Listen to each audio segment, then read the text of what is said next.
Good evening, Patrick here. 8 Questions with, and welcome to the show. Wow, weird day today here in Michigan. We had first half of the day we had overcast and stormy weather, and the second half it looks really pretty outside, hot and humid. Uh, Welcome to the show. I think I said that. Tonight we're having one of our own come in to visit. We will be talking with Marques Witherspoon here in about 15 minutes. He runs the YouTube channel, HorrorTuber channel. I shot him 6 times. In case you missed that at his channel, it means that he's a Halloween fan. Um, any Halloween fan can tell you about that most famous line. I shot him 6 times. Uh, I can't wait to talk with Marques.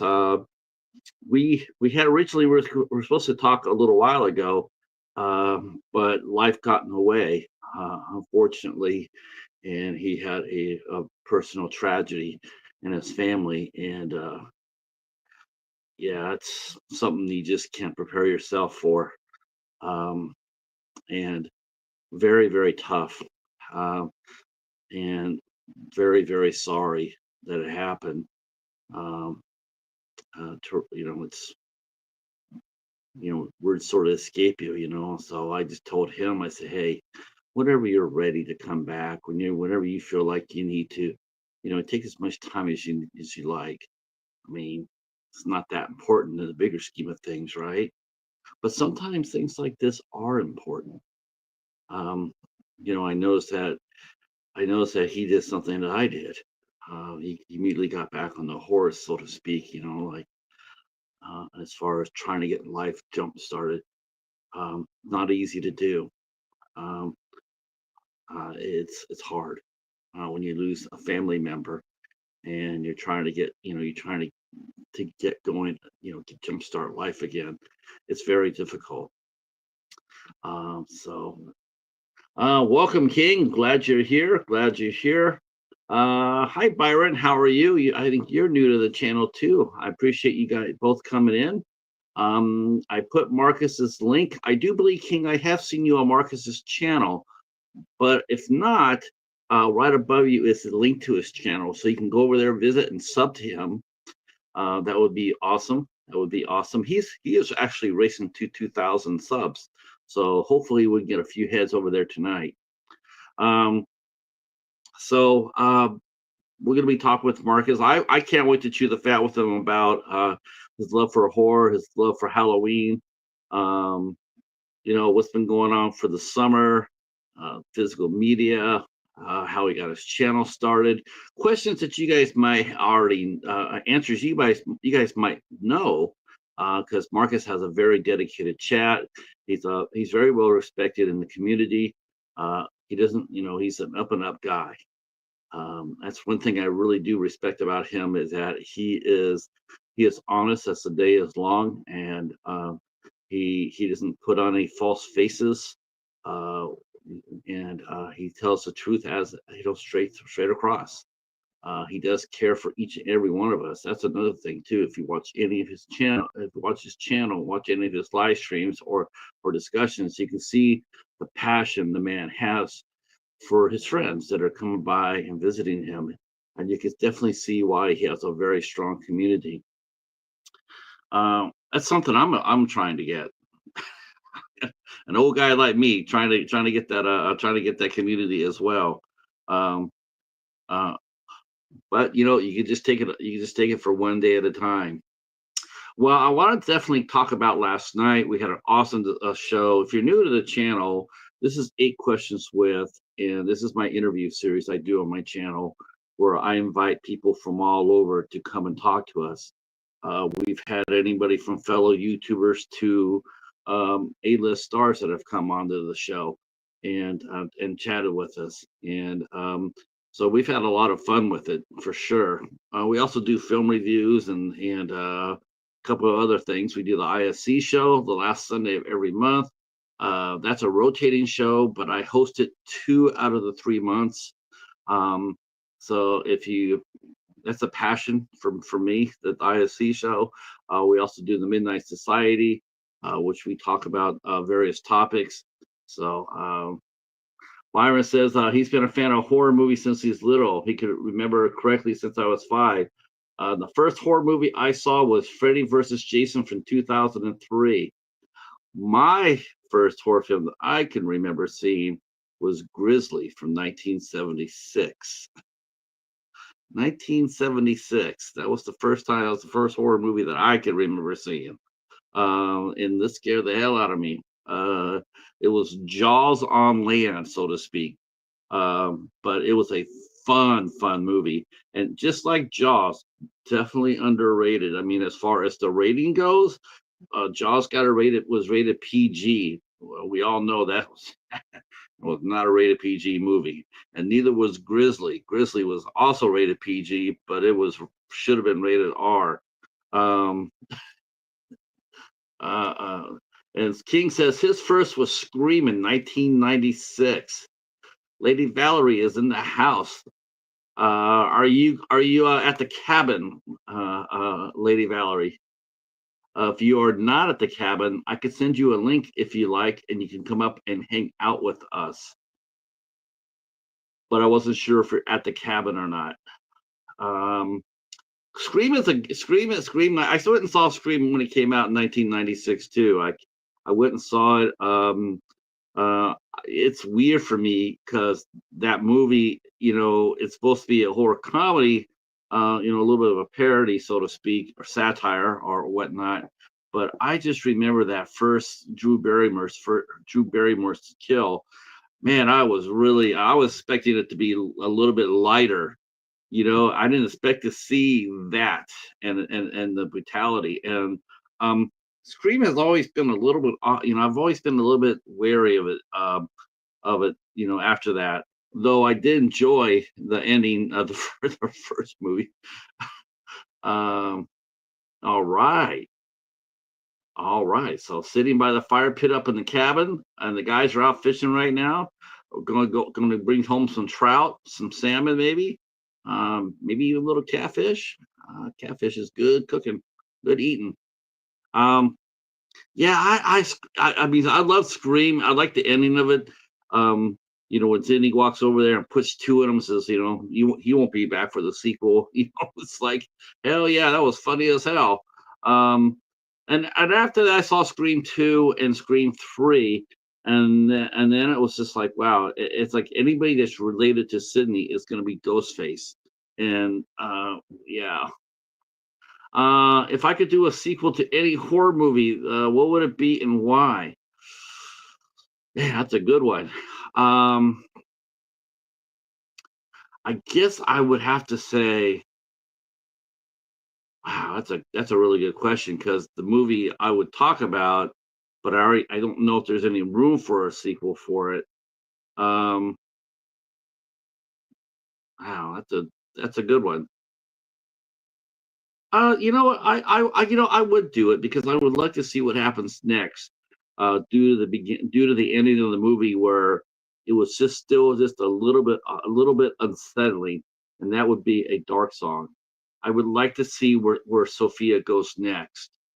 A dark song came out in 2017, and it's about a woman who is trying to reconnect with her son who was murdered by cultists, and she performs she performs a ritual with a train of cultists to bring back her son, and and she has to learn how to forgive. She's full of hate and bitterness, and she wants to bring her son back and also talk to her guardian angel, and that happens in the movie. And you think at the end of it, everything's all right, as the lady is driving home. But when a car passes her, you can still see her shake. It's like that little shake right there was a little bit interesting for me because it's like, so did she not solve her? Did she not get her entire piece? What was that about? I mean, you would think that she'd be coming home with a big smile on her face, and yet she was sort of pensive. And I thought that was really interesting. It always has been interesting for me about that. Um, I also would like to see, as far as a reboot goes, It's more than time. It's more than ready. I would love to see as far as the major franchises go, I would like to see Phantasm resurrected.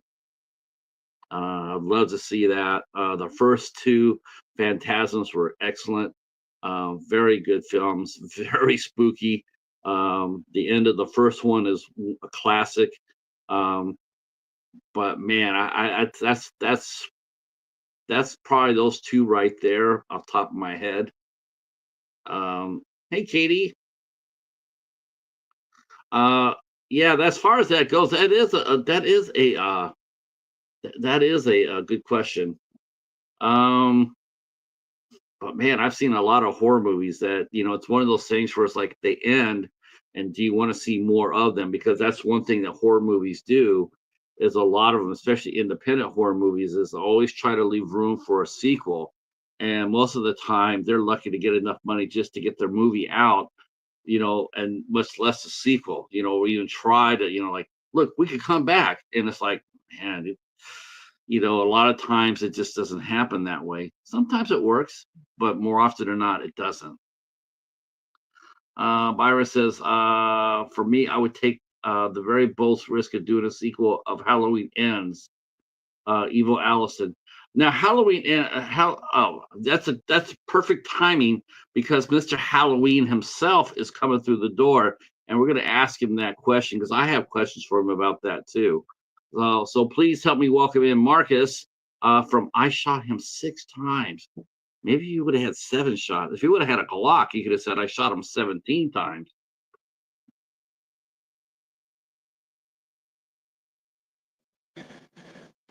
What's up, Pat? How you doing, man? Marcus. So they're already asking here. We got a question here. It says, for me, they would do the bold risk of doing a sequel to Halloween Ends. Me, I just said, Dr. Loomis, he says I shot him 6 times, and I was thinking, if Loomis would have been on top of the ball, he would have brought himself a Glock, which he had 17 rounds, and then your channel would have been called I Shot Him 17 times. Yeah, right. Yeah, it most likely would be. Yeah, man. I mean, I think I've heard of that idea of a bold, Halloween End sequel, and I'm not against it if it's done correctly. I just don't know if a lot of the fan base would be okay with that, because if it's not Michael, we've seen how that turns out. You know what I mean? So, I mean, I'm not against trying anything different, but, Michael Myers is Halloween, so it's kind of hard to do another movie where we're not going to really have that character in it, unless you're going to basically do something like Season of the Witch, in my opinion. I know for a lot of Halloween fans that the latest trilogy came out, and even as casual Halloween fan, we were so excited for for the Halloween Kills, because we're going like, because all the potential that they laid out for us for the third one. Like, the third one could have been just an all-timer as far as being great if they would have followed up on any of the second one. Right. But he didn't do a single thing that he laid out in the second movie. As a Halloween fan, I mean, first of all, did you like the director and the writing team? I mean, I was a little off-puttish by seeing Danny McBride as one of the writers. I'm going like, the guy's a comedian. Right. I don't understand why is he even in the same zip code as a horror movie? Did you think they completely blew it, the way they handled the trilogy? Yeah, I do, especially with Halloween Ends. I feel like they missed a tremendous hot opportunity in Halloween Kills. If you were going to basically eliminate Michael's character for the next movie, you missed a tremendous opportunity to end it at the Myers house, where it all began between him and Laurie. And then all that stuff that they did in Halloween Kills with laying a foundation for Hawkins at the beginning, and we have this feeling that maybe we're going to get more out of this character as, the trilogy closes up. And then in Halloween Ends, they just took a massive duke on him and just made him basically nobody, and stuff like that. So, yeah, I do. In regards to Danny McBride, I remember when the news was breaking about David Gordon Green, talking to John Carpenter, him and Danny McBride, wanting to do a Halloween movie. And that really surprised me too, because like you said, Danny McBride is a comedian, he's dark comedy. So I was a little bit worried, but what had me confident is John himself say, quote unquote, they get it. But I still feel like they kind of fumbled it because, in my opinion, and I like Corey Cunningham's character, but I feel like to have that connective tissue to Halloween Kills, that should have been Cameron. If anything, if you were going to do something like that, it should have been Cameron, because we've seen Cameron in Halloween Kills get choked up by Michael. Michael's all up in his grill and nothing happens, and stuff like that. So they definitely did. And me personally, I don't like the fact that it felt like what a lot of the creative team did was based on what Jamie Lee Curtis wanted. You know what I mean? For her character's direction and for her story to end with Michael. I feel like, I agree with her when she says that she really should have been done in H2O, because that was a definitive ending for the Laurie Strode character with Michael Myers, especially when they were siblings and stuff like that. But I kind of feel like she kind of doubled down a lot on that notion that she should always beat Michael in this trilogy. And I just didn't like the way that they went about it. I didn't like the way they went about it at all, especially because in Halloween Kills, we see certain moments where Michael, especially like when he drags Corey into the tunnel, he's at full strength. But then when Corey and, Mulaney, the copper down there, or no, before the transference of power that Michael gives to Corey, you see Michael limping. And then when he takes, Mulaney down there, he's still very weak. And then when he stabs Mulaney, he like charges up and stuff. And I'm just like, well, wait a minute. You also implied that he's been killing off and on over the last 4 years he's been gone. So why isn't he already charged up? Like I always say with that movie, they couldn't decide whether they wanted Michael to be Michael Myers or whether they didn't want him to be Michael Myers anymore. So they definitely did fumble the bag, man. And, I just hope whatever comes next, because it does seem like the TV series might be in trouble. I hope whatever comes next, really appeals to the audience, because I love Michael Myers, man, and I want to see this franchise continue, but I also want to see it get fresh again, and I also want to see it make Michael scary again, and that's something that Halloween Ends took away from us. I thought they laid the perfect groundwork for Halloween Kills. The iconic opening shot of him taking out the firemen and coming through the fire, and then they put a whole bunch of Easter eggs out there from Halloween 3. And to me, I thought, man, wouldn't it be awesome? Wouldn't it just be absolutely awesome if that he really was being controlled by by the Silver Shamrock? You could have had both Jamie and her granddaughter fight. They could have broke the spell on Michael, and then he could have forgot his memory. His memory could have been wiped. Right. Jamie rides off into the sunset, and Michael walks off to the sunset without any memory of Laurie. And then you could have restarted everything right there, because you also established that Michael's supernatural, and that would have been helpful. That would have been helpful for the fan. I was just completely shocked with the way they ended it, and reading all the fans' reactions to it. It was sort of sad, and they were calling already. They were already saying, "Well, you know what? David Gordon Green's going to get the first Exorcist movie. Why would they even give him the first one? And he'll never make the second one." And lo and behold, exactly what happened. Right. I think sometimes horror directors. Do you feel as a fan? You're obviously a big fan.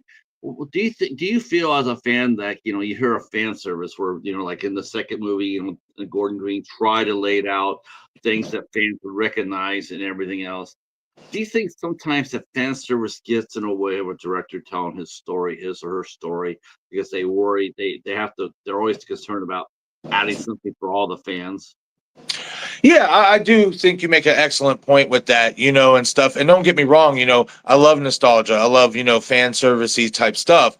But in order to keep these franchises going and keep them fresh, you have to be willing to take risks and try different things.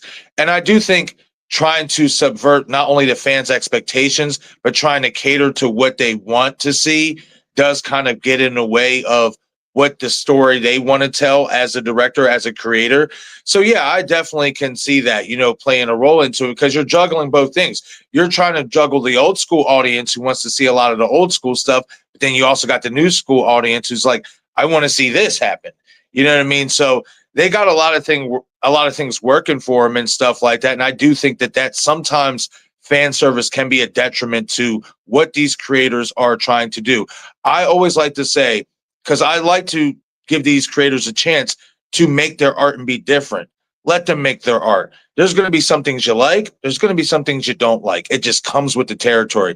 But let these creators create their art, because we are in a society and in an era when it comes to like movies, especially in horror, where I feel like sometimes these filmmakers, they're not able to make the type of movie they want because they got the studio in their ear, they got fans in their ear and stuff like that. Just let these people cook. Let them make their art. Let's see what happens, I think that I think it seems like lately there's a trend going on where there's a hot director come out with like an indie film, hot director. The two people I can think of right off the bat are Keith Thomas and Josh Trank. They come out blazing hot from their debut movies, and then the studios give them big properties afterwards, and they crash and burn. And it takes a long time for them to recover. They recover the momentum of their career. Right. What can fans do? Here's a strange question for you, but I mean, we already know what the damage that fans can do, like with IMDb. I mean, we saw that earlier this year with Snow White, right? Rachel Ziegler said some controversial things, or even Melissa Barrera from Scream says some controversial comments, and then immediately fans started to cyberbomb the rating sites. Now Snow White has a IMDb rating of like 3, when we both know that movie's far better than that. Same thing with the other movie. They're far better than that, but fans jump on that and raise a lot of hell. What in your opinion, what's the best way for fans to make their voices heard? I mean, other than maybe doing a YouTube channel, which is a very good thing to do, but as far as the studios go, I mean, what would you tell fans if you want to see this on your favorite movie? This is what you should do. What would you suggest?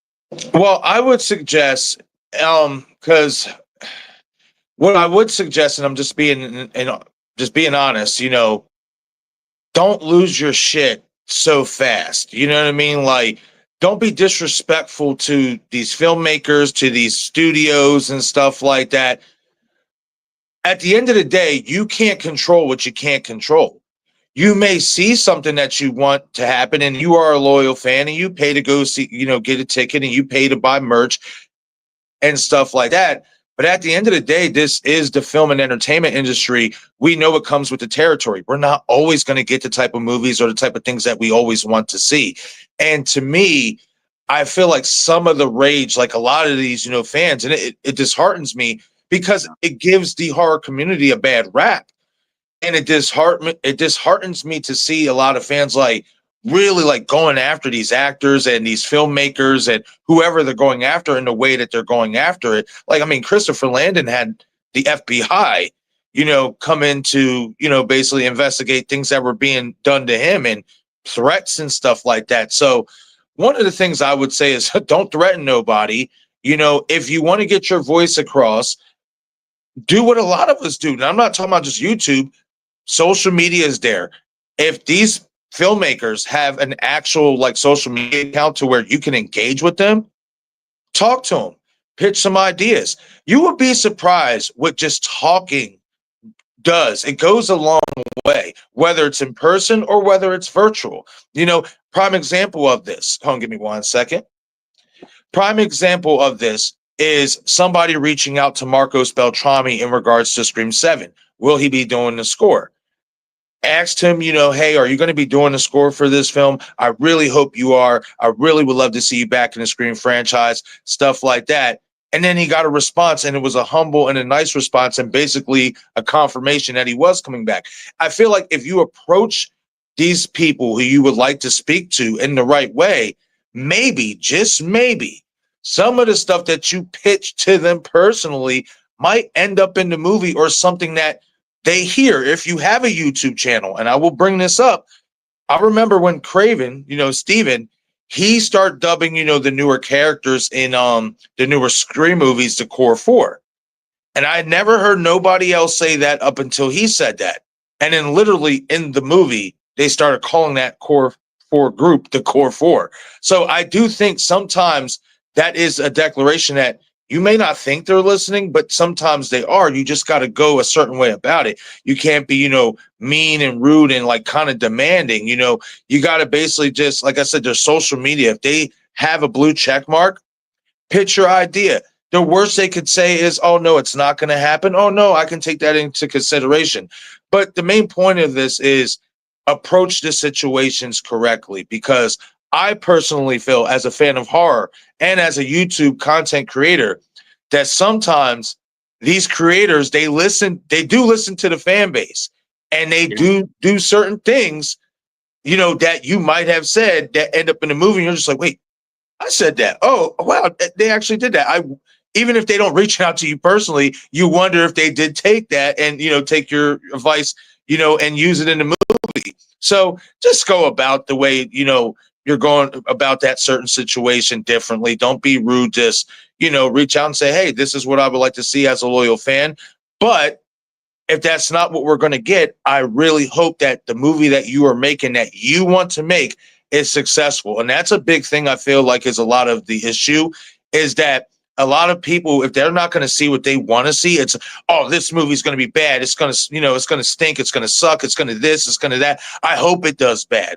Why would you wish that? That's not cool.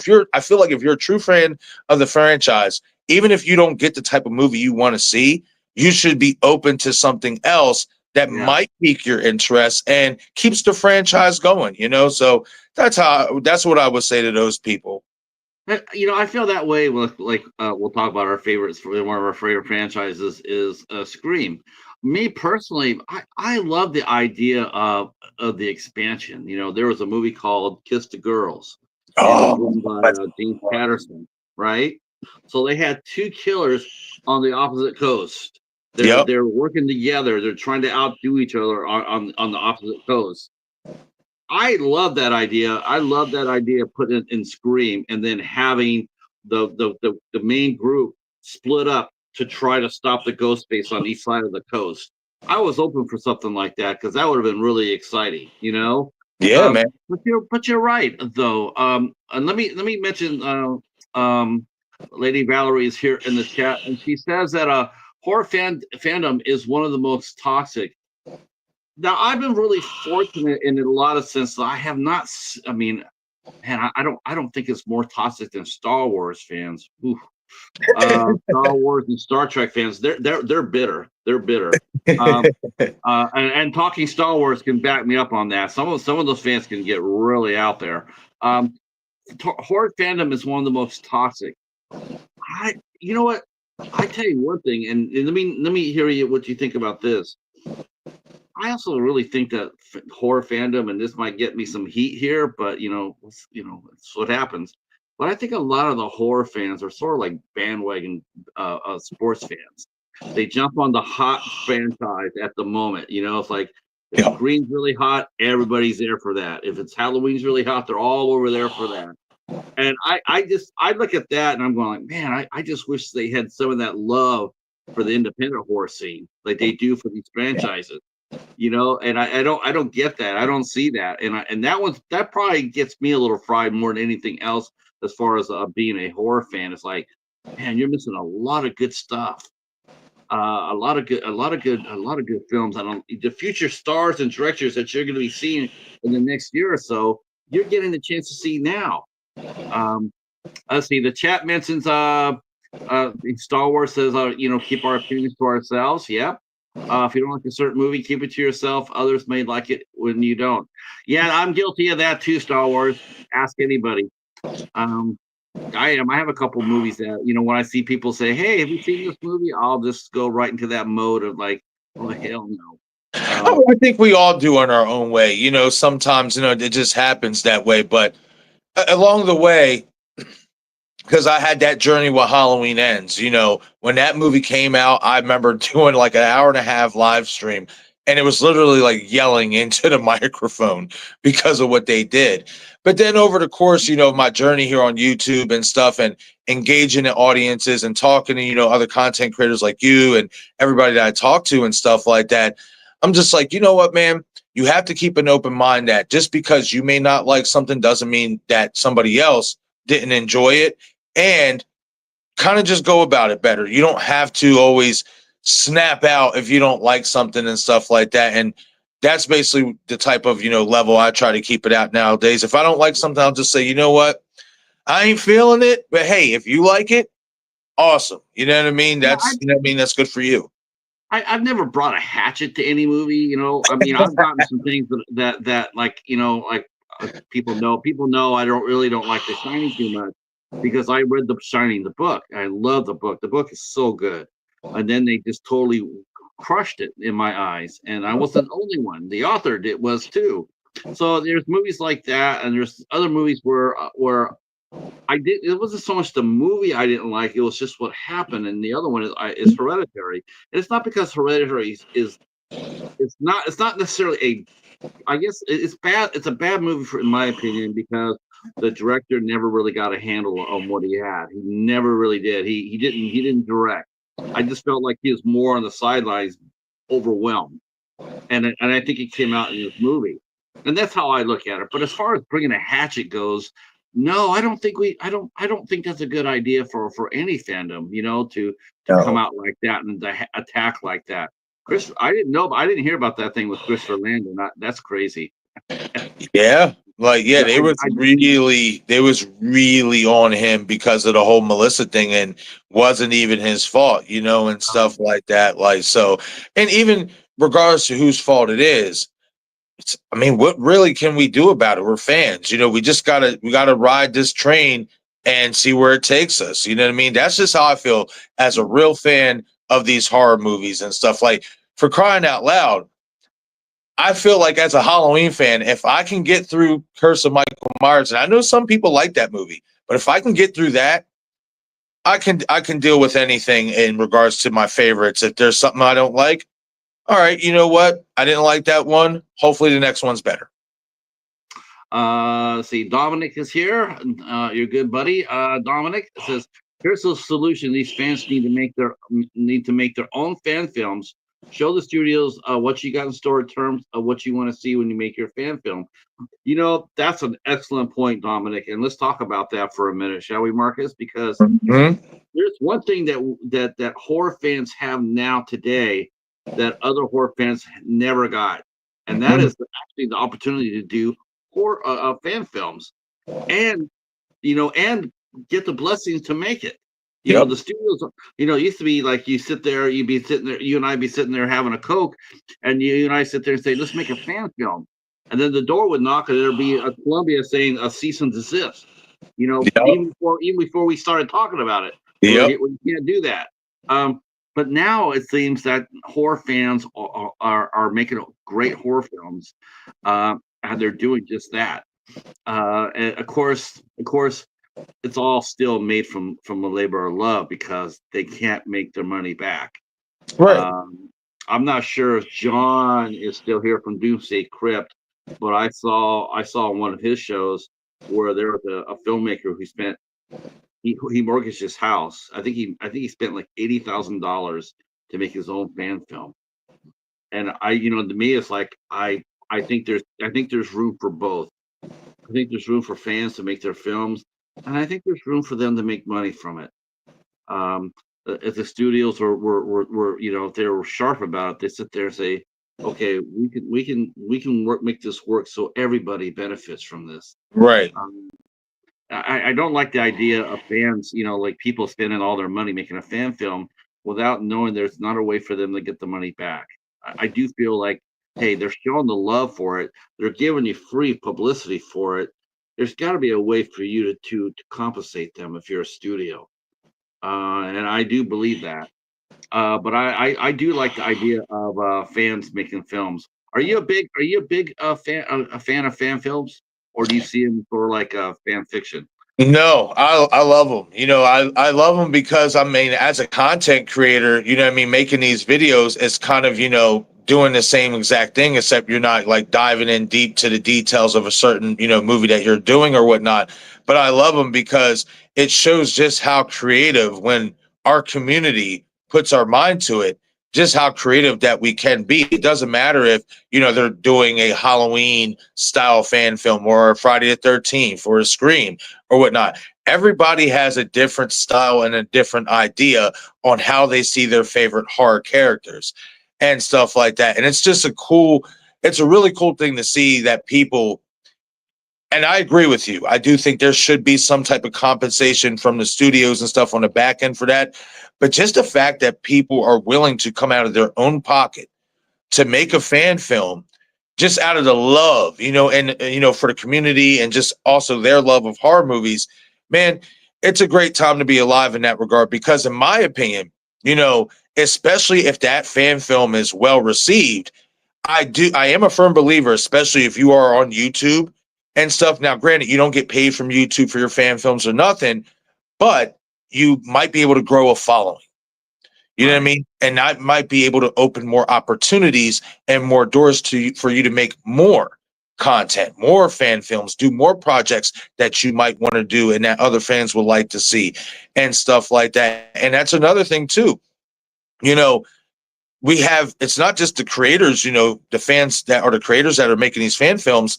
Sometimes it's also the audience, if they're on YouTube, especially or whatever, that help, fundraising, stuff like that. So, man, you said it right, Patrick, because back in the day, none of this stuff existed. None of No. these type of little opportunities to get your foot in the door existed. And I love that, man. I'm all open for seeing people's creativity. I want that. You know what I mean? I want that more in the horror genre, especially because you think about it, man, in the 70s, well, 60s, you start, I believe, with Hitchcock or whatnot. But then in the 70s, you had Carpenter, Craven, came and basically ruled the 80s, with Nightmare on Elm Street. Then Friday the 13th Sean S. Cunningham directed one, and then they had a myriad of directors and stuff. But you just had this flow of new stuff coming out. And even if it did kind of seem similar, they made it work because they all told their own stories. You Right. know, I want the horror genre with a lot of these movies that are coming out to kind of go back to that because, I mean, we see it with Blumhouse. You're just pushing horror movies out that are not good just for the Yeah. sake of trying to make money and stuff like that. So that's why I feel like these fan films are kind of a godsend to a degree because you feel the love that you're not getting from some of these big movies that are coming out from these big studios. You're not kidding. I could. You're not even kidding about that because Bloomhouse, they look at they don't. There's no soul in it anymore. I mean, there's still some soul in some productions, and you can definitely tell that. James Wan, Lee Wanell. I mean, they have much love. Yep. Other directors that people may not know of, like Michael Cassie, or Ashleen Clark, they have tremendous love for the genre as well, and you can see it in their projects. Um, Bloomhouse is just they have a it's like an assembly. They come out there. Some movies are good, some movies are bad. I mean, they're so hit and miss, but there's no Mhm. soul in it. If you put a little soul in it, you're probably gonna, in the Night Swimmer, that actually might make some money. That it might make some money Right. and some critical praise. Whereas before, now people come out and going like, "Man, that movie was dog shit." I'm not getting. I'm not gonna. I saw that. I want my money back. I spent $10 on popcorn. Who's gonna give me my money back for that? I didn't even get a Right. popcorn. You know. uh, Let me catch up here real quick. Yep. Let's see. Larry is in the house. What's up, Larry? See. Independent horror films are awesome and should get as much love as the big office movies. Byron, I'm gonna sub to your channel after this, and then I'm gonna come ring your bell on the last Sunday of every month in YouTube market. Because you want to come talk independent film, you got to come check out the ISC Midnighters. We do it every Sunday. We do it up large, and we'll help you. We'll help you discover some great independent films. I Hell like yeah. them. I like Byron's all right. Hey, let's see. Everybody's here. Larry says, I don't know. I feel Star Wars fans are more toxic. Yeah, woo. They were for during that last trilogy, and I really can't do too much. That I really couldn't. I really couldn't. I was, with Rian Johnson. Man, I was sitting there going like, man, this is not good. Let's see. So Larry will back me up on that. Let's see. Lady Valerie says it was bad for Landon threatening him and his family. Yeah, that's not fans. That's just terrorism right there. If I can watch Rob Zombie's version of Halloween, I now have a steel stomach for everything horror movie. Oh God. Well, he said you haven't seen Superman 4 yet, Lady Valerie. See, I wish I could say the same thing, but then last Jedi happened. See, that's what I mean. The Star Wars fans, they're not too happy about that. But we did get the Mandalorian, so it sort of made up for it. I know Megan 2.2 didn't do well at the box office. Do you think that AI will slowly fizzle out like the new 3D trend did years ago? Ah, I don't know. That's a really good question. I mean, how important is AI going to play into the future of horror movies? Um, that's a really good question. I mean, a lot of filmmakers, a lot of studios are now basically saying that, hey, we are starting to introduce elements of AI into our films. Are you a proponent of AI, or do you feel like it should stay the hell out of movie making? I only feel like it really should, call for it if you're making a movie that is kind of based on something to do with AI, and stuff like that. Outside of that, not really. Like, I wasn't a fan of the AI, Chucky. Megan was okay, you know what I mean, and stuff. But man, I don't mind like cyber horror movies and stuff like that. I just feel like, to me, like Unfriended, that's like probably my top favorite cyber horror movie, the first one, and stuff like that, because it felt real. It felt authentic. You had real people on the screen there with each other in a live chat, and shit was going down. Now, with AI and stuff like that, in my opinion, you don't really know what's going on, what's real, what's not real, and stuff. And I'm just not a fan of too much, artificial intelligence, CGI, and shit like that. I'm not a big fan of that stuff being in horror movies. I've always been a big practical, make it look as real as you can. Even if it's a little over the top looking, you can still make it look authentic. And some of this AI stuff that they're doing with these movies, and even the stories that they're telling, with it and stuff, it's just like, it's not really appealing, So I think at some point, I'll put it this way. I think in terms of people making like AI video content like we see on YouTube and stuff, I think that's going to be here for a little bit and stuff, especially like for content creators who like use Chat GPT and stuff for their thumbnails. I am one of them and stuff like that. But in regards to movies, I think at some point it is going to kind of fizzle out, because it's also about, because we know this, they're trying to incorporate more AI because they don't really want to pay the actors. Right. That's true. The issue with that is you're still copywriting somebody's likeness if you decide to AI version them without their permission. So are you really going to be wanting to keep going through all these type of lawsuits and hassles with these actors? I don't think so. I feel like at some point they're going to realize, okay, you know what, it was hot while it was hot, but now it is fizzling out a little bit and stuff like that. Because one thing, you know, in my opinion, a computer, you know, generated engine cannot do is create new talent, is create new stars. That comes from the human beings. You know what I mean? And stuff like that. So, you know what I mean? Like, I feel like at some point we are going to see AI slowly trickle off and not be in as many movies unless it has something to do with AI related stuff. You know what I mean? It's not going to be used so much. And I hope for the most part, especially in horror, because we've gotten a good few AI related like horror movies out in the last couple of years, and they're not that great.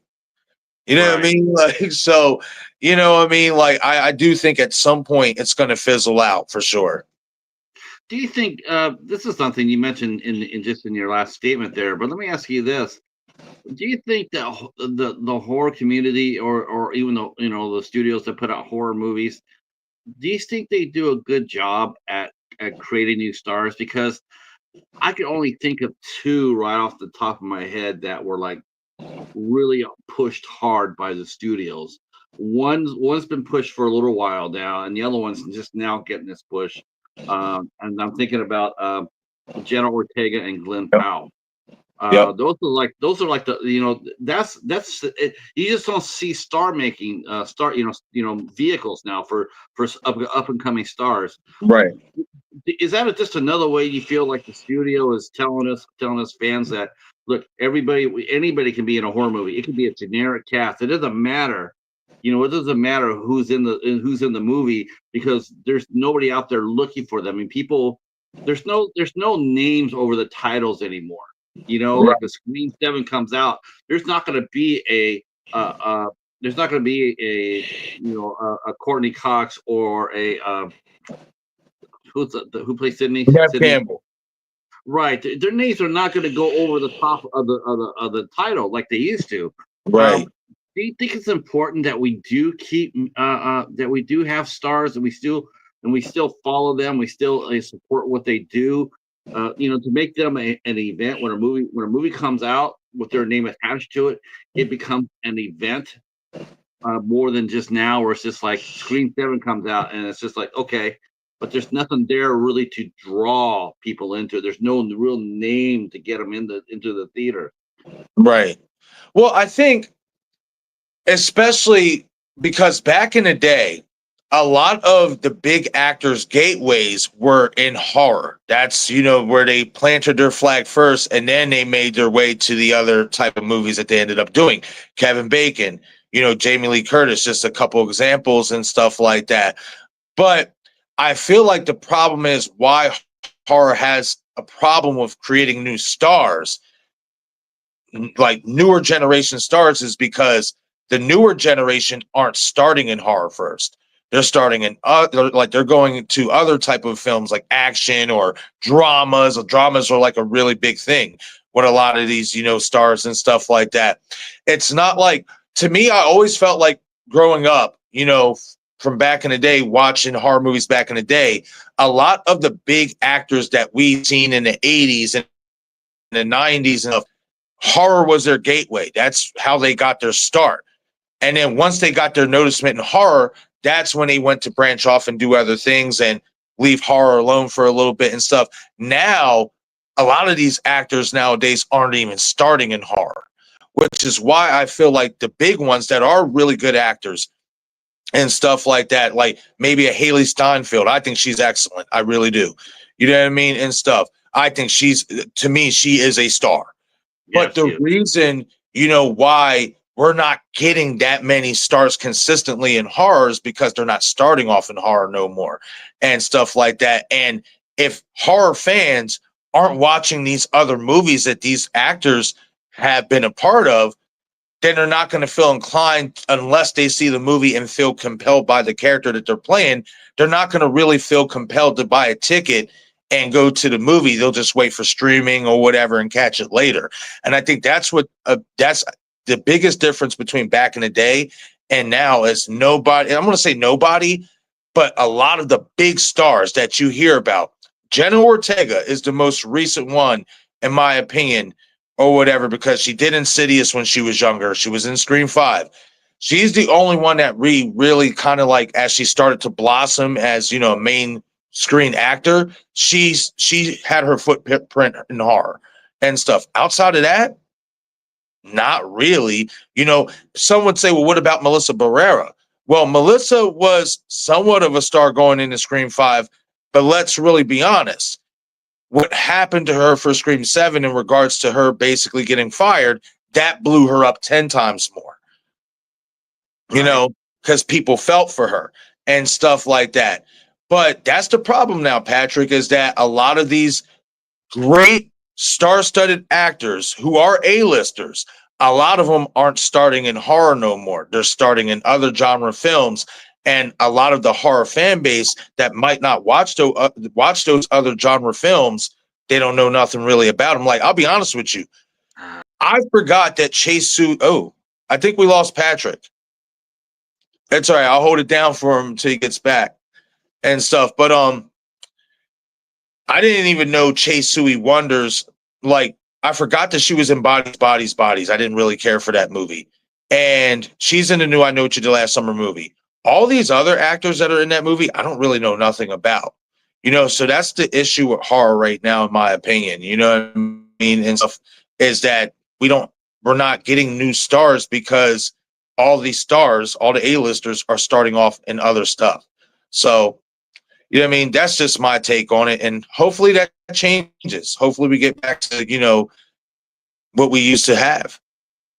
Sorry about that. The curse of Aster hit my. Oh no! I hope. Are you good, Pat? All right, good. Good, buddy. Good. It happens, man. I held it down for you. Yeah, you know, though. Let's see. Okay, Glenn Powell and Chris Evans are runner-up for Indiana Jones reboot. Yeah, wow. That'll be interesting. Yeah. Glenn Powell is like, man, it's old school star making right there. So it's like, man, that never happens anymore. Nobody gets plucked like that and just slowly built up like they used to. Nope. Well, the good thing is though is that, well, you know what? There is one person that deserves that, and that was yeah. There's a few out there that deserve a push, but absolutely. Jonathan Majors would be the one I would pick. He deserved to have, you know, that screwed up what happened to him. But yeah, you just don't see that anymore at all. No. Let's see. Someone said Marcus take over. That's right. Let's talk about you. I want to talk a little bit about your community because this is really important to me. Now, talk to me. Tell me. Define the word community for me, Marcus. For you, as far as the YouTube goes, how do you define community?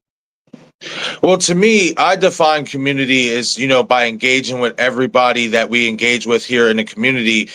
I feel like it's kind of like you would engage with somebody like in your real life community at home. You know, you love thy neighbor. You know, that's how I was always, you know, growing up and taught and stuff like that. And a lot of us, obviously, you know, because we're here sharing this passion together, and that's what it is.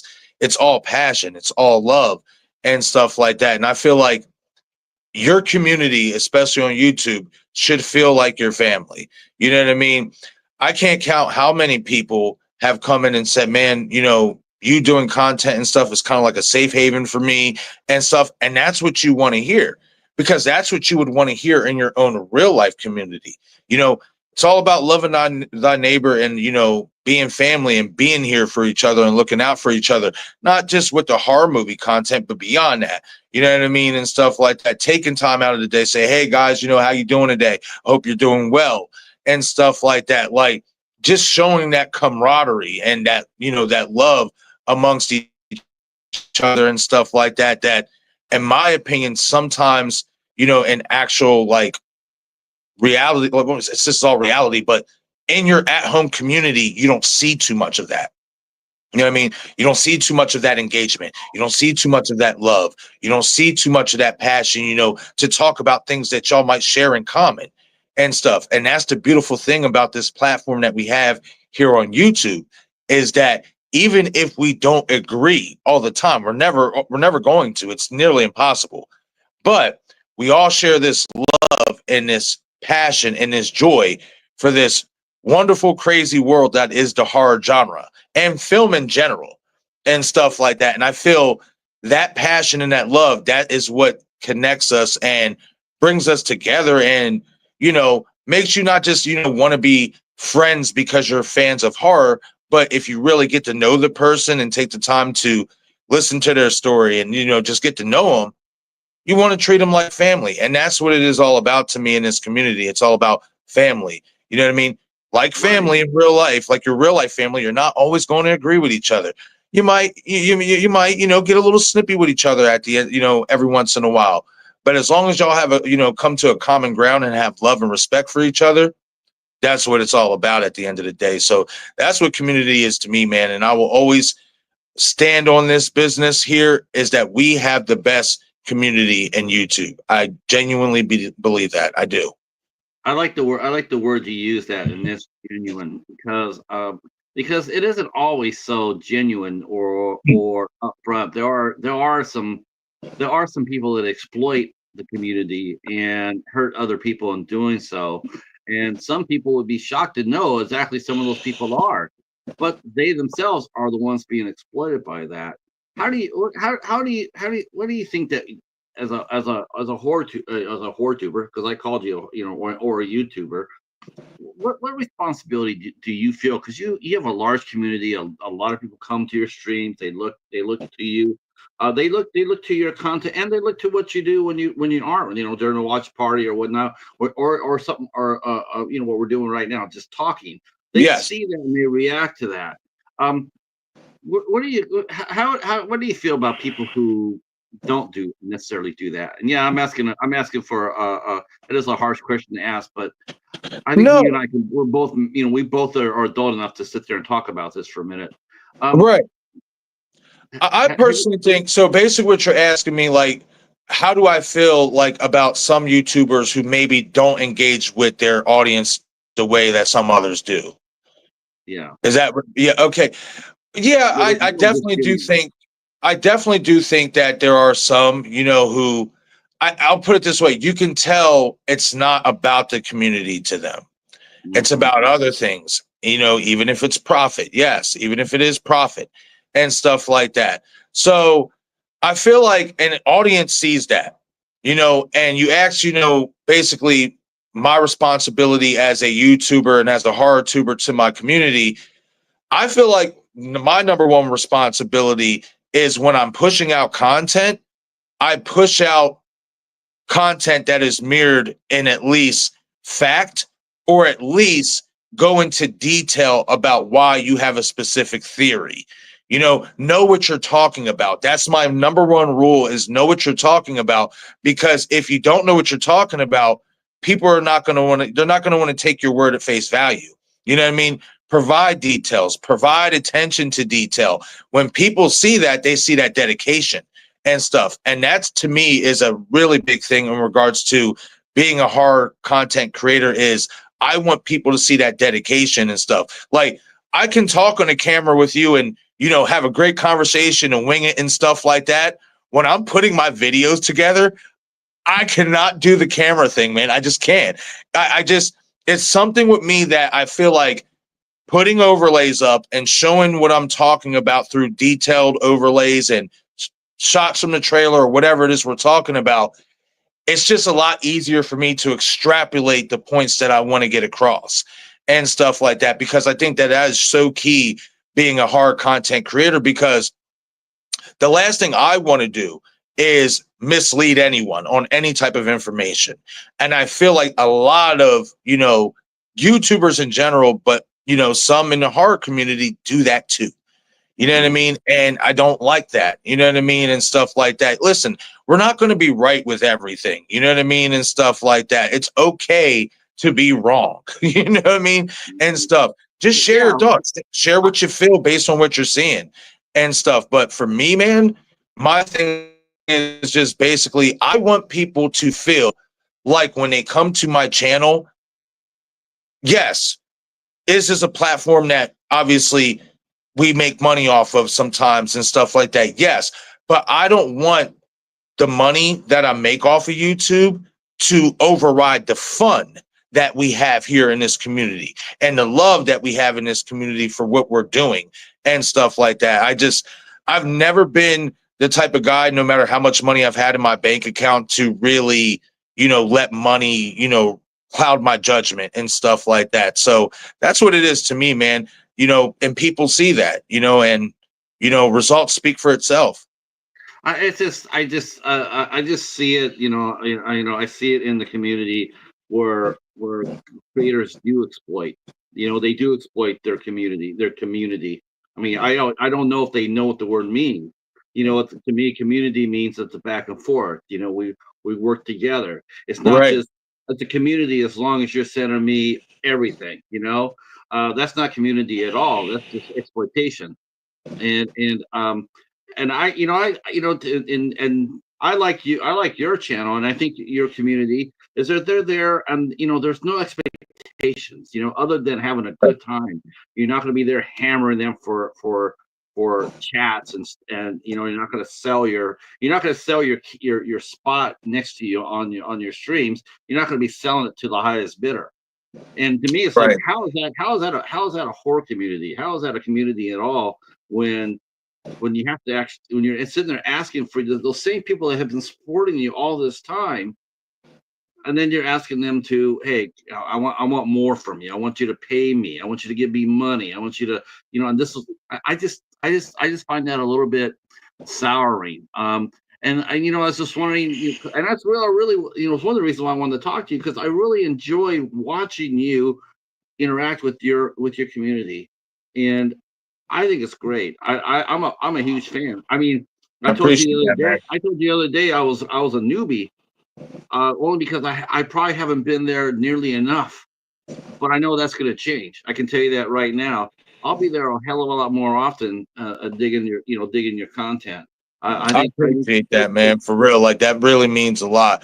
And that's what it's all about at the end of the day, man. Like, honestly, because, you know, like I said before, and I feel like people see that, and the audience, when they see certain things like that, they will speak and stuff like that. And I don't want I don't want my channel to become a parody. You know what I mean? I don't want it to be a parody of what maybe some see with others. How others run their channels, that's, their business and stuff like that. But I've always been the type, it's like, okay, yeah, sure, there's going to be a couple streams where I might set up a super chat goal, but I've always just had this brain that if I'm doing that, I want to give something back to the audience that I feel and they feel is worth it. You know what I mean? And stuff like that. And that's the number one thing to me, is if they feel it's worth it. You know what I mean? If they feel it's worth it, awesome. And that's what we're going to do. If they don't, it is what it is. That's not gonna change me from that's not gonna stop me from doing, live streams or doing videos. It's not. You know what I mean? It's still, hey, the ball just keeps on moving over here. You know what I mean? And stuff like that. exactly. When did you start your channel? I mean, what did you have an idea when you started it that it would be a horror channel, or did you just go into it blindly? How did you get your start? No, I will be completely honest. When I got into the horror community, because I'll be honest, I'm a big sports guy. I love my sports and stuff like that. And I originally wanted to start my own Las Vegas Raiders podcast, because I'm a big time Raiders fan. Love my team, even though they've been stinking on me lately and stuff. But I actually ran across Steven from Craven Something Scary's channel, and it was a Stu Mocker theory video. And at that time, I really didn't know that there was a platform on YouTube for like everything. I didn't know that there was like a platform for horror content. So when I seen that video, I was like, oh, well, that's interesting, because I believe in the same theory.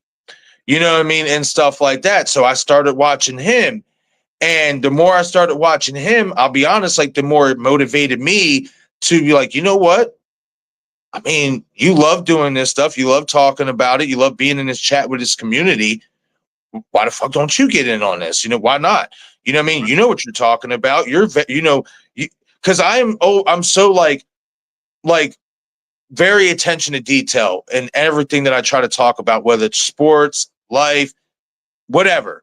So when I start seeing, and get more acclimated to the community, that's where my confidence grew. And I'm like, man, I can do this too. Like, I know my shit. I know my horror game. Like, I can do this and stuff. And slowly but surely, I started to get into it. I started to learn the tricks of the trade, got some advice and stuff like that on how to do certain things differently, especially in regards to working the SEO system and, getting your content noticed and stuff like that.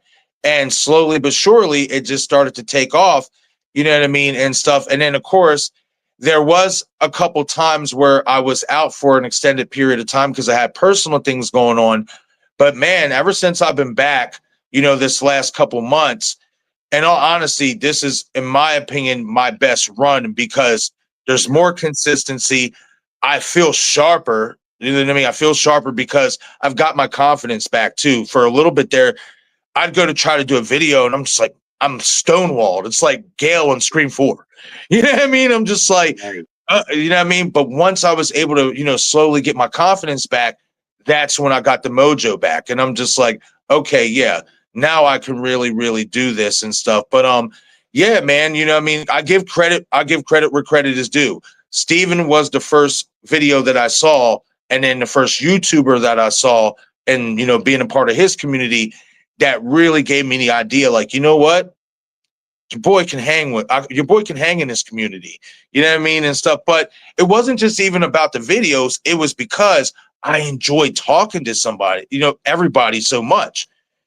All these live chats that we've had, everybody in the chat just busting it up, having fun with each other and stuff like Right.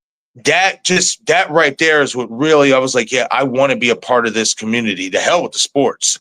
I mean, the hell with the sports. I mean, I can, I can relate to that. If I was a Raider fan, I'd be sitting there going, the hell with that too.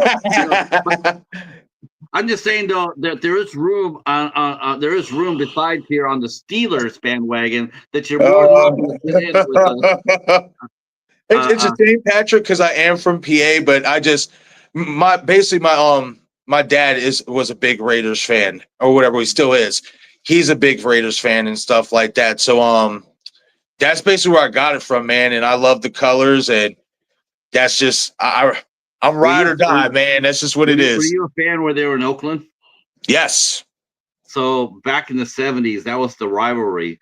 Man, my mom used to hate football season. She hated it with a passion because me and my older brother, they'd be watching the game on TV and watching the game sitting in the living room. Yep.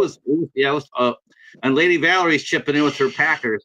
Who get to play the Steelers later on this year. Oh my God. If we beat the Packers, that'll be it. Lady Valerie will kill me. She'll show me why they call her the General. I like, you mentioned about the confidence. That's one thing I think even everybody in the chat can relate to this too. There is a big confidence play in doing the tube, isn't there? Especially film, because it's just so much out there.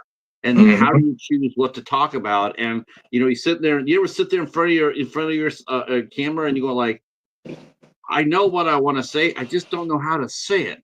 Yep. Or you feel the pressure to review what everybody else is doing. That's my single single protest against that, because everybody talks about the same movies over and over and over. My one protest against that is I talk about IFC films. You know about IFC films, I'm sure. Yes, right? I do. Thank God. So I mean that's my one thing. It's my one signature. Everybody, if everybody knows me here for anything, I want them to know, because I love that. I love independent film and I love ISC films. Just like a lot of people that, like with Lady Valerie, I know she loves her Halloween. I know she loves her Scream. I know there's a lot of people out there who love their franchises. Mayanne loves Chucky. I love that. I love the fact that people have certain things that they have.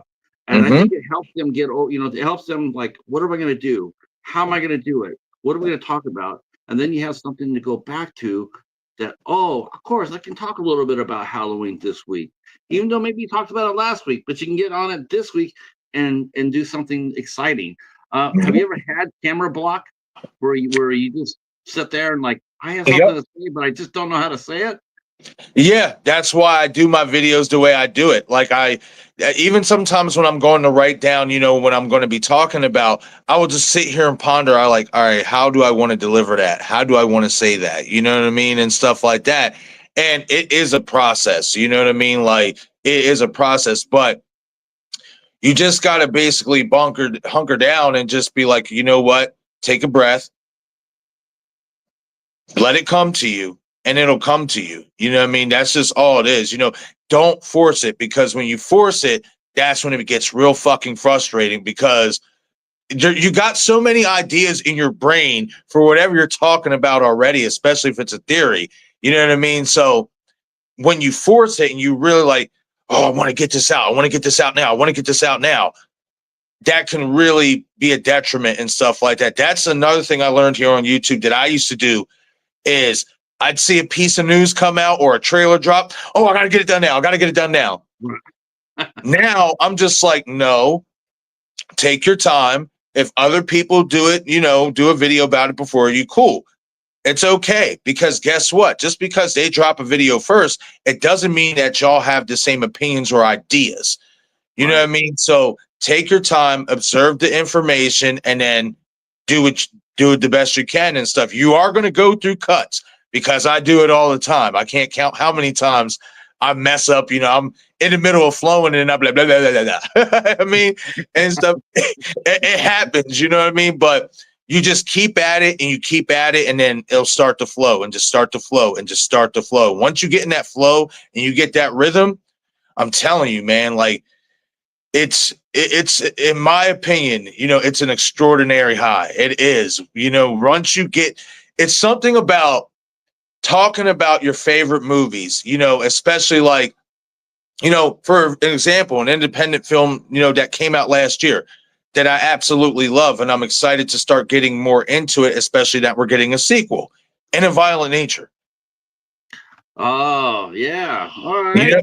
In a Violent Nature, like stuff like that. You know what I mean? Like it's just something about when you have an idea for a film that is coming out, that even whether it's a lot of people anticipating it or not, especially if you're anticipating it, man, it's a high I can't explain, man, because once you get the flowing and the ideas go, it's just like pop, pop, pop, pop, pop. And then once you review the video, and I always will give this piece of advice before, if anybody ever decide to become a YouTuber, before you ever release your video, go back over it and proof hear it. You know what I mean? Right. Just to make sure everything sounds good, looks good, and all that stuff. To me, that is very, very key and stuff. But man, I love what we do, man. I love what we do, and that comes from the heart. You know what I mean? Like, honestly, like being here in this community and doing what I do, with this horror content and sharing this passion with everybody, like it gave me a new outlet, it gave me a new outlet in terms of wanting to do something else in life outside of what I was doing in regards to just like regular work and stuff like that. Now I have another outlet, I have another hobby, you know what I mean, and stuff, because I'm a homebody. So this is perfect for me. You know what I mean? And stuff like that. And I love watching horror movies. So that's what it's all about, man. Just hanging out, having fun, and sharing this passion that we have with each other. I love the fact that I think this is what really showed what community, another example of community. You suffered a loss about 3 weeks ago. And most of the time people say that we're just faces on a screen, we're faces, Right. Oh boy. Hold on. Oh, you're good, buddy. Take your time. I got you if I have to go. I just went. All right. Oh. It's all right, guys. I got you. I'll hold you guys down. Let me check some of the chat out here real quick. Yo, what's up, DJ? Go DJ. That's my DJ. Yo, what's up, Jerry? How are you doing tonight, man? Hope you're doing well. Glad to see you guys here. Yo, man, what's going on, girl? Nice to see you here as well. Yep, that's right, DJ. Marcus, take over too. Yep, I have no problem. You know, this is what we do here in the community. We have each other's back. DJ saying a video is like giving oral report on the topic you're covering or a speech. Yeah, it really is. It really is. All right, I there we noticed that, go. we know, I've noticed that, like a lot of times we see each other here on the tube, and we see each other's faces, and we hear voices and whatnot, but it's really hard. I think for a lot of people, it's, they don't understand how emotional it can be, and how I know firsthand. I've gotten a lot of support from the community, from the community. A few weeks ago, you had a tremendous loss in your family, and one of the things I really was impressed with was just how much love people were showing you. Um, I know there was one person who I was talking to who was so upset and was crying and very, like, we got to give this guy a hug. We got to take care of him. He's one of us. He's our family. Right. And man, I felt that too. I felt, man, this, it's like, fuck, like, you don't ever want that for somebody, but man, I love the fact that we reacted. And did you feel that? Did you feel that, Marcus? Did you feel how much love your people had for you? Oh, absolutely. No doubt about it. No doubt about it.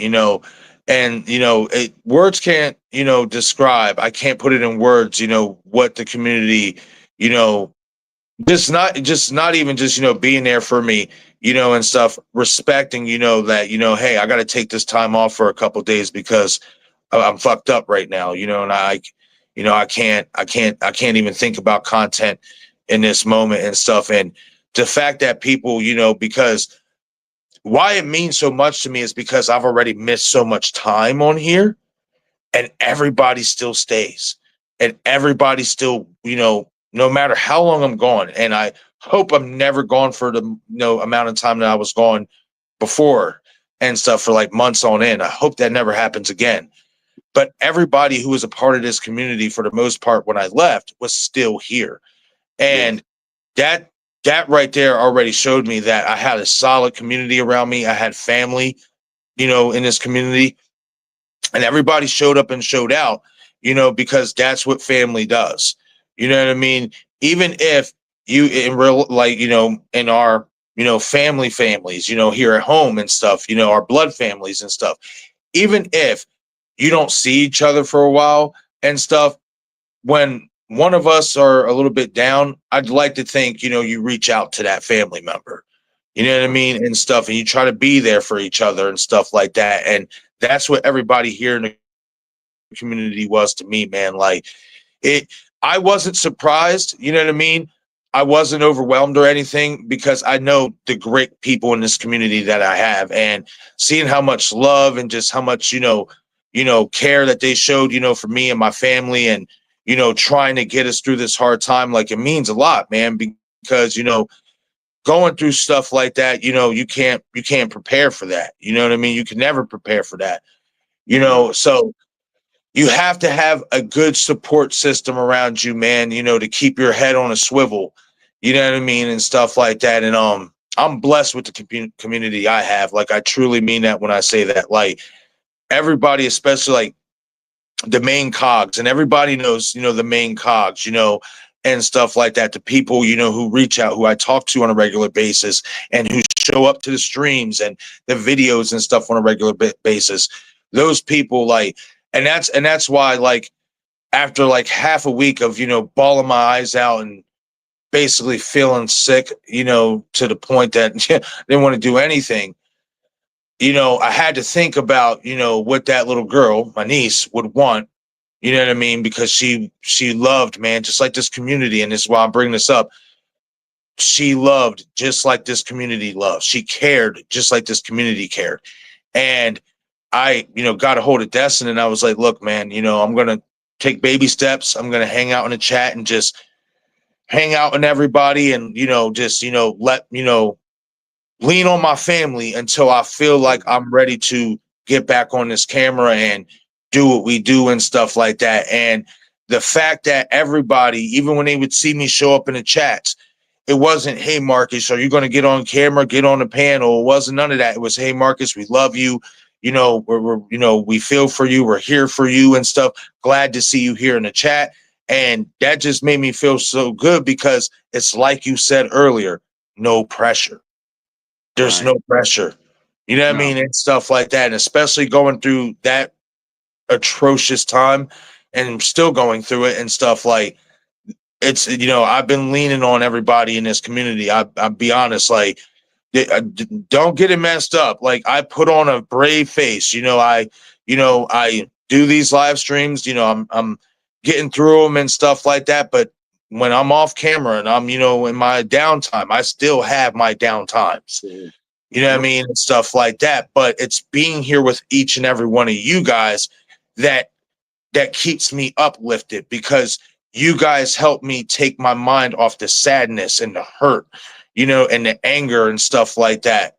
And that's why I'm so grateful for everybody in this community, man. You know what I mean? Like I said, I feel like for the most part, a lot of us horror content creators are blessed with the best community in YouTube. But me personally, and this is just me, and of course some are going to believe, and feel that their communities are better and stuff if that's how they feel. Me personally, I feel like the people that show up and show out for me consistently, and even the new people or returning people who are somewhat newer like yourself, you know what I mean? You guys, like, you know what I mean? Like, you guys don't understand, like, y'all my family, like, for real, man. Like, you know what I mean? I mean that. Like, I take that community stuff very, very seriously and stuff like that. And I personally feel like I have the best community on YouTube. And I will. I definitely think there's some really. That's that was going to be my last question for you because I know you have another show coming up here. Yeah. And I want to respect your time, but I'm going to put you on the spot here though. So I'm going to ask you to name me 5 of your favorite YouTube channels. 5 of my favorite YouTube channels. Okay. Well, I'd have to start off with number 1, and people would say, oh, you're biased because you work with him and stuff. No, it's not just that. I truly think this guy is so fucking talented. And in my opinion, I always tell him this, he should have more subscribers. He's ticking up there, but he should have more viewers and subscribers for the talent that he possesses, but also because he's such an overall great guy. Destin, he's my number 1 favorite, man. Like, honestly, like, I fucks with Destin's content so much, not just because we talk every day because we're like brothers. I genuinely believe in that man's talent. Like, he is so talented and stuff like that. And I want to see good people like that make it. You know what I mean? So that's number 1. I'd have to say number 2 for me would be Killjoy Jake. I love Jake. That guy, he busts his ass. He does a lot of work in this community and stuff like that. Like, he does, and he's just an overall great guy. Never had bad experiences with him and stuff like that. If I had to pick my 3rd, you know what I mean? Damn, you put me on the spot. you damn sure put me on the fucking spot, man. I would have to say, and I'll be completely. What's that Freddie said? Welcome to 8 questions, bitch. Okay. Yeah, right. right. If I would have to say, my 3rd favorite is Sister Pam. That girl's awesome. She's a great, great person. Really sweet girl, and she's really good at what she does. And I think why I cling to Pam's channel so much as my number 3 is because a lot of the stuff that she does, like in regards to how she layers out what she's talking about and how she's attention to detail, I follow the same vision. I try to, you know what I mean, with being as attention to detail and knowing what the fuck you're talking about as much as possible. So she would have to be my number 3. If I had to say my number 4, it would be Steven from Craving Something Scary. And I'll be honest, do I get to watch as much as I used to? Not like I used to, because I am, busy focusing on stuff that I got to do. I try to make it in when I can and stuff like that. But Steven still does great content, and I will always give him his credit for this, you know what I mean, no matter what. You know what I mean? That honestly, because of him, I did start. That's how I got my start in YouTube. You know what I mean? I did. I got to give credit where credit is due and stuff like that. So number five. Number five. Who gets lucky number five? Who gets lucky number five? Man, that is a good one, man. Wasn't Halloween 5 the Curse of Michael Myers? The Revenge. Oh, okay. The Revenge. Yeah, Six was Curse. Man, if I had to pick, man, it's a tough one, man, because I like for the most part a lot of our YouTube content creators. For the most part, there's some I don't. There's some I feel is full of shit. If I had to, all right, yeah, I'm with you. I'm with you there. if I had to choose five, it'd be Mike and Jay from We Watched the Movie. I have such a fun time watching their videos and watching their streams when I get a chance to. And another content, creator channel, and there's two of them on there and stuff. Just really attention to detail, know what they're talking about, and it's a fun time. That's what I look for. Attention to detail, engage with your community. And every single, person that I mentioned, here for the most part and stuff in this list caters to they talk to their community and they engage fairly well and stuff. But also making it entertaining, make it fun. It doesn't always have to be a live discussion or about a movie. It doesn't always have to even be a watch party. And that's the beautiful thing. I got Lady Val, as you like to call her. She's put together some game night scenarios for me. And I'm super excited to get those on, get those streams out there, because that's what it's all about. It's about having fun too. It's not just all about talking about theories and kind of being serious about every piece of information we take in. This is about having fun, you know what I mean? And enjoying our time with each other and stuff like that. So yeah, man, those are my five, man. It's, you damn sure put me on the spot. It was tough, you know what I mean? But those are my five. And I'm appreciative of all of those people who do content and stuff, because, all of them in their own way are inspiring and stuff like that, So, I put it to you this way, man. Even the ones that I don't follow and the ones that I feel are full of shit, I don't wish them no ill will. I don't wish them, their channels to fail. I don't wish none of that, man. You know what I mean? I just don't particularly fuck with them, and that's just where I'm at. Yeah, I get it. All right, ladies and gentlemen, you guys, thank you to all the people in the chat. A lot of comments here. See, Mayan's mentioning Steven is awesome. Trell, Campbell, welcome in. We have replay, so you won't miss the entire show. Let's see. Lady Valerie says Dustin is an awesome guy. Everybody's saying hi to everybody. Lady Valerie says you're lucky you said Pam. She has amazing content. Yeah. Real quick, tell us about the new show you got going on before we let you go. Oh yes, so me and Destin do have a horror podcast titled the Horror Hooligans Podcast, and I'm actually going to be, after we get off of here, I'm going to be heading over to that stream. I'm gonna reschedule it for 9:30 just so I can have a couple minutes and stuff like that.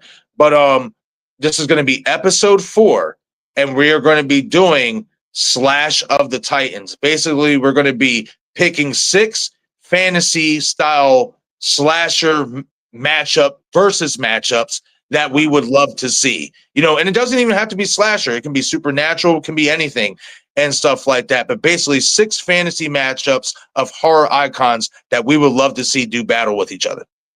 Well, I got one for you. I'm going to throw it on the gauntlet because we've been doing Clash of the Titans. So we're going to Nice. throw an open challenge to you that whoever wins your 6 has to come over here to take on me and my slasher. Okay. I mean, that's fine with me. I'm cool with that. Like fun? You're a winner. Dustin's winner can come over to us, and we'll have. I'll find somebody to do it with me, and we'll do a Clash of the Titans slasher style.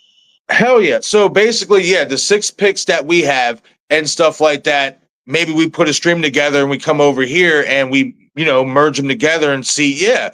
Hell yeah. Yeah. Fuck yeah. Like a versus tier.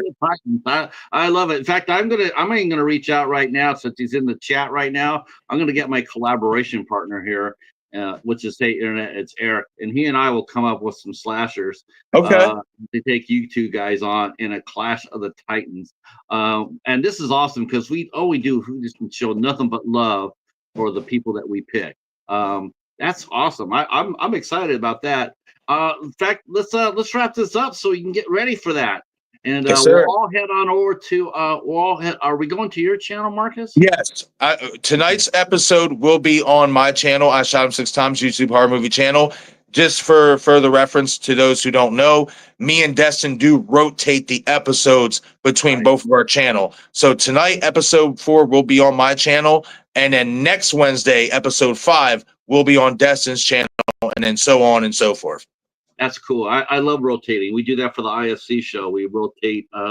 Whoever hosts that night gets they host the show. I think it's a great idea.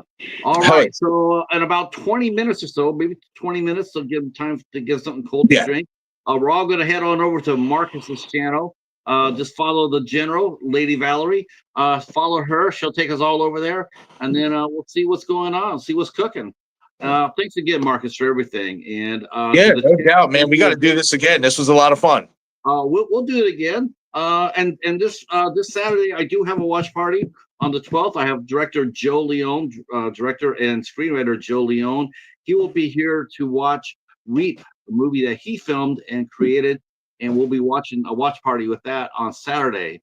So if you ever want to ask a director how he made a movie, now there you go. Come over and check us out Saturday at 8:00.